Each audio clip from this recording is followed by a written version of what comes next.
Credes que isto que pasa se trata dun caso excepcional ou credes que pode ser a dinámica habitual en outros sitios? Eu non teño moita información do que pasa en outros concellos, pero dado que a corrupción está bastante generalizada, porque iso é unha realidade, pois dame que desconfiar, é dicir, teño as miñas dúdas. Eu penso que moita xente, non quero generalizar tampouco, porque por suerte creo que hai excepcións que tamén hai que ter en conta, pero moita xente métese en política por gañar diñeiro fácil. A política ten que estar ben pagada, a política ten que ter unha remuneración moi digna para evitar corrupción. Non sei. Home, non estou posta no tema o que pasa noutros concellos, pero bueno, que o que pasa aquí en Ponteareas a verdad que é un pouco llamativo, por chamalo de alguna maneira. Esta é a dinámica popular do que hai no país. E mentre seja así, non hai democracia. Todos son oportunistas, porque verás que na política sempre se meten os menos válidos, porque para buscar un puesto de traballo teñen que mandar un currículum a calquer obrero, e sin embargo, eses sinvergüenzas van aí únicamente por carto, todos eles. Pois non o sei, non sei se os anteriores gobernos facían o mesmo ou se é unha cousa dos de agora. Claro, iso sí que non o sei. Como definiríades o termo corrupción?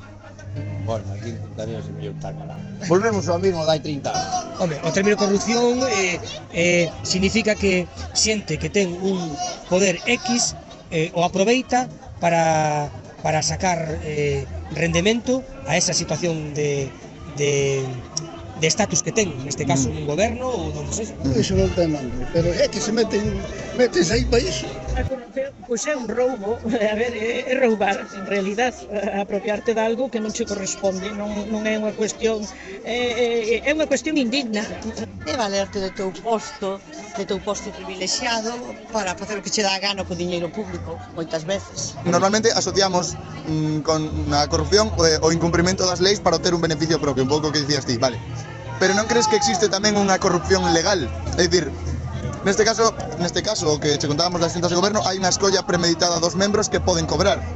Hai unha cantidade desorbitada e non nada proporcionada co traballo a desenvolver. Entón, é un claro exemplo do que mencionamos, que é legal, pero a súa vez realmente é un pouco como corrupción. Ti como ves isto? A ver, non crees é legal, pero non sei como explicarlo, a nivel ético é pouco ético. Sí. Además, cando nos están exixindo a toda a sociedade que apretemos o cinturón, que gastemos o xusto, que non sei que, iso que depois gastan diñeiro que se poden aforrar. Cosas que poden ser legales, pero non son éticas. Entón, neste mundo estou mirando moitas cosas legales que de éticas non teñen nada.